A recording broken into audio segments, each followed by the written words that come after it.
दोस्तों, इन दिनों जो देश सबसे ज्यादा सुर्खियों में बना हुआ है वो है ब्रिटेन। यहाँ कुछ दिनों पहले प्रधानमंत्री बनने की रेस में शामिल भारतीय मूल के ऋषि सुनक ने सुर्खियां बटोरी हुई थी। वही लिजा ट्रस अभी प्रधानमंत्री बनी ही थी कि ब्रिटेन की महारानी एलिजाबेथ द्वितीय इस दुनिया को छोड़कर चली गई। वो काफी लंबे समय से बीमार चल रही थी। 96 साल की उम्र में उन्होंने दुनिया को अलविदा कह दिया। महारानी एलिजाबेथ द्वितीय लंबे समय तक शासन करने वाली महारानी रही हैं। महारानी एलिजाबेथ द्वितीय के बाद उनके बेटे चार्ल्स को नया राजा बनाया गया। चार्ल्स लगभग 73 साल की उम्र के हैं। महारानी एलिजाबेथ द्वितीय बालमोरल कैसल में समर की छुट्टियां बिताने के लिए आई थी। इसी जगह पर उन्होंने अंतिम सांस ली। इसके बाद उनके परिवार के लोग बालमोरल कैसल पहुंच रहे हैं।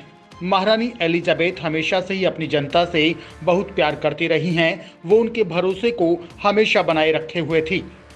ब्रिटेन में एलिजाबेथ को लेकर लोगों में बहुत सम्मान है। इसका एक बड़ा कारण है कि एलिजाबेथ ने अपने कार्यकाल में ब्रिटेन साम्राज्य को पूरी तरह से खत्म होने से बचा लिया।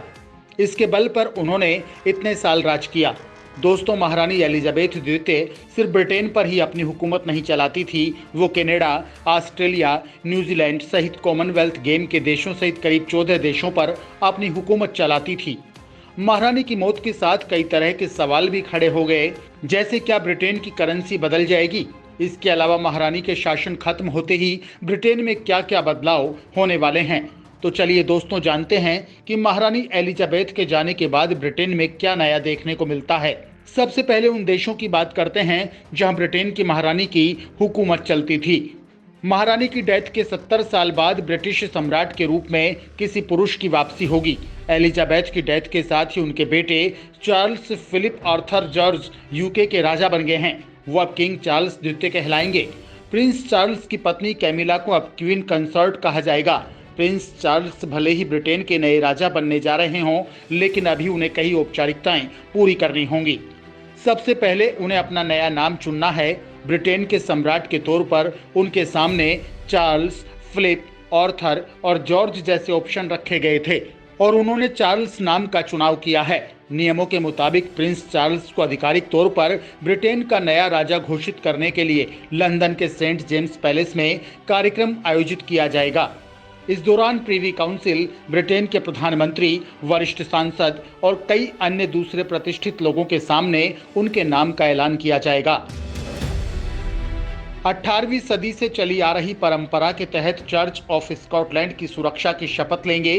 फिर उन्हें नया सम्राट बनाने की सार्वजनिक घोषणा की जाएगी और ताज पहनाया जाएगा। दरअसल ये एक धार्मिक आयोजन है जिसकी अध्यक्षता आर्क बिशप ऑफ कैंटरबरी करते हैं। वहीं सेंट एडवर्ड्स का ताज चार्ल्स के सिर पर रखा जाएगा। ये ताज करीब 2 किलो 200 ग्राम सोने से बना है। इसे वर्ष 1961 में बनाया गया था। लेकिन इसके साथ ही ये भी बातें सामने आने लगी हैं कि महारानी की मौत के साथ ही क्या ब्रिटेन की करेंसी से उनकी फोटो हटा ली जाएंगी। तो दोस्तों, इसका जवाब है हाँ। ब्रिटेन की महारानी के बाद उनके बेटे चार्ल्स की फोटो लगाई जाएगी। ब्रिटिश मुद्रा पाउंड स्टर्लिंग में किंग चार्ल्स की फोटो नजर आएगी। हालांकि ये एक लंबी प्रक्रिया है जो धीरे धीरे कुछ महीने तक चलती रहेगी।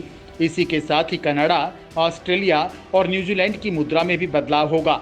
इन देशों की मुद्रा में एक तरफ एलिजाबेथ की फोटो हुआ करती थी, जिसे अब किंग चार्ल्स की फोटो के साथ बदला जाएगा। ब्रिटेन का राष्ट्रगान, महारानी की मौत के बाद ब्रिटेन में सबसे बड़ा बदलाव वहां के राष्ट्रगान के साथ होने जा रहा है। ब्रिटिश राष्ट्रगान को गॉड सेव द क्वीन कहा जाता था, लेकिन अब यह बदलकर गॉड सेव द किंग हो जाएगा। दिलचस्प बात यह भी है कि गॉड द सेव किंग राष्ट्रगान इससे पहले साल 1952 में गाया गया था। देखा जाए तो ब्रिटेन की बड़ी आबादी ने अपने पूरे जीवन काल में गॉड सेव द क्वीन ही गाया है। ये उनकी जिंदगी का एक बड़ा दिन है जब उनके जीवन काल में राष्ट्रगान में परिवर्तन होने जा रहा है। ब्रिटेन के साथ साथ ऑस्ट्रेलिया, न्यूजीलैंड और कनाडा के राष्ट्रगान में भी बदलाव किया जाएगा। ब्रिटेन का पासपोर्ट, इसके अलावा एलिजाबेथ की मौत का असर यहाँ के पासपोर्ट पर भी पड़ेगा। ब्रिटिश पासपोर्ट में हर ब्रिटेनिक मैजेस्टी सेक्रेटरी लिखा होता था, जिसे अब बदलकर हिज ब्रिटेनिक मैजेस्टी सेक्रेटरी कर दिया जाएगा। शाही परिवार का झंडा। यूके में शाही परिवार के झंडे को द रॉयल स्टैंडर्ड कहते हैं। रानी के कार्यकाल में झंडा हर उस रॉयल पैलेस पर लहराता था जहां वो रहती थी। उनके आधिकारिक दौरों के दौरान उनके एयरक्राफ्ट पर और कार पर भी यह झंडा रहता था। अगर रानी किसी ऐसी इमारत में है जो शाही परिवार की नहीं है, लेकिन वहां का ओनर चाहता है कि द रॉयल स्टैंडर्ड वहां लगे, तो ऐसा किया जा सकता है। अब काफी संभावना है कि क्वीन के निधन के बाद ये झंडा बदल जाए। सरकारी स्टैंप। ब्रिटेन की सरकारी स्टैंप में भी बदलाव होगा। स्टैंप में शाही ताज के साथ ब्रिटेन की महारानी की तस्वीर छपी होती थी, लेकिन अब इसमें ब्रिटेन के नए किंग की तस्वीर लगाई जाएगी। ब्रिटेन के पुलिसकर्मियों के हेलमेट में भी बदलाव होगा। हेलमेट पर EIR यानी एलिजाबेथ टू रेजिना लिखा होता था, इसे भी बदला जाएगा। दोस्तों, महारानी एलिजाबेथ द्वितीय की मौत का शोक लंबा चलने वाला है। ये खर्च यूके की सरकार उठाएगी। बताया जा रहा है कि महारानी के फ्यूनरल पर करीब $8 बिलियन का खर्च आएगा। महारानी के अंतिम संस्कार की पूरी प्रक्रिया को लंदन ब्रिज कहा जाएगा, जिसको लेकर बकिंगम पैलेस की अपनी तैयारियां हैं। एलिजाबेथ की मौत के दिन को D-Day कहा जा रहा है। 10 दिन के शोक दिवस को D1, D2, D3 से लेकर D10 कहा जाएगा। क्योंकि महारानी की मौत स्कॉटलैंड में हुई है, इसलिए कुछ विशेष व्यवस्थाएं भी की गई हैं। इसे नाम दिया गया है ऑपरेशन यूनिकॉर्न। इन प्रोग्राम के मुताबिक सबसे पहले प्रिंस चार्ल्स की ताजपोशी की जाएगी। D-Day 2 यानी कि दूसरे दिन एलिजाबेथ के शव को सुरक्षित स्कॉटलैंड के बकिंगम पैलेस में लाया जाएगा। इसे ही ऑपरेशन यूनिकॉर्न का नाम दिया गया है। और अगर उनका शव हवाई जहाज से लाया गया तो इसे ऑपरेशन ओवरस्टेडी नाम दिया गया है। तीसरे दिन प्रिंस चार्ल्स राजा के तौर पर यूके का टूर शुरू करेंगे। चौथे दिन महारानी की फ्यूनरल की रिहर्सल होगी। फिर 5वें दिन असल का फ्यूनरल होगा। इसके बाद छठे दिन से लेकर 9वें दिन तक कॉफिन को वेस्टमिनिस्टर में रखा जाएगा। ये लोगों के लिए श्रद्धांजलि देने के लिए रखा जाएगा।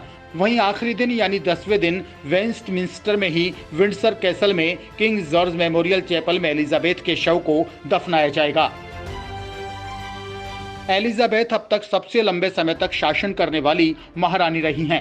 इनका पूरा नाम एलिजाबेथ अलेक्जेंड्रा मैरी विंडसर था, जो 21 अप्रैल 1926 को पैदा हुई थी। तब जॉर्ज पंचम का राज चल रहा था। साल 1936 में जॉर्ज पंचम की मौत के बाद किंग एडवर्ड राजा बने। किंग एडवर्ड एलिजाबेथ के पिता किंग जॉर्ज के बड़े भाई थे। एडवर्ड ने जल्दी ही राजगद्दी छोड़ दी, जिसके बाद एलिजाबेथ के पिता जॉर्ज किंग बने। वहीं वर्ष 1952 में पिता जॉर्ज की मौत के बाद एलिजाबेथ को महारानी बनाया गया। क्योंकि किंग जॉर्ज का कोई बेटा नहीं था, उसके बाद से एलिजाबेथ ही लगातार ब्रिटेन की महारानी रही। दोस्तों, आपको जानकर हैरानी होगी कि एलिजाबेथ कभी स्कूल नहीं गई। उनके पिता ने घर पर बेस्ट टीचर बुलाकर उनकी शिक्षा पूरी कराई थी। वो बचपन से ही घोड़ों से लगाव रखती थी। जब साल 1947 में भारत आजाद हुआ और यहाँ जश्न मनाया जा रहा था, तब ब्रिटेन में भी जश्न मनाया जा रहा था, क्योंकि महारानी तब शादी करने जा रही थी। महारानी ने अपने पूरे कार्यकाल में ब्रिटेन के 15 प्रधानमंत्रियों को शपथ दिलाई है। सबसे पहली बार उन्होंने वर्ष 1955 में सर एंथनी ईडन को PM पद की शपथ दिलाई थी। अब आखिरी बार उन्होंने कुछ दिन पहले लिज ट्रस को हाल ही में PM पद की शपथ दिलाई है। ब्रिटेन के राज परिवार के साथ जुड़ी एक दिलचस्प बात यह भी है कि एलिजाबेथ के पास कोई पासपोर्ट नहीं है। इसकी वजह यह है कि ब्रिटिश पासपोर्ट इनके नाम पर ही जारी किया जाता है। इसलिए ब्रिटेन की राजगद्दी पर बैठने वाले राजा या रानी को पासपोर्ट की जरूरत नहीं होती। इन्हें अन्य देशों में जाने के लिए वीजा की जरूरत भी नहीं पड़ती। एलिजाबेथ उन लोगों में से है जिन्होंने बिना पासपोर्ट और वीजा के पूरी दुनिया को घूमा है। क्वीन एलिजाबेथ जेम्स बॉन्ड के साथ एक शॉर्ट फिल्म में भी नजर आ चुकी हैं। ये 2012 के लंदन ओलंपिक के प्रमोशन का वीडियो था, जिसमें वो जेम्स बॉन्ड का किरदार निभा रहे ब्रिटिश एक्टर डेनियल क्रेग के साथ नजर आई थी। महारानी एलिजाबेथ ने साल 1961, 1963 और साल 1997 में भारत का दौरा किया था। भारत यात्रा के दौरान महारानी ने उस जगह का भी दौरा किया जहां महात्मा गांधी का अंतिम संस्कार किया गया था।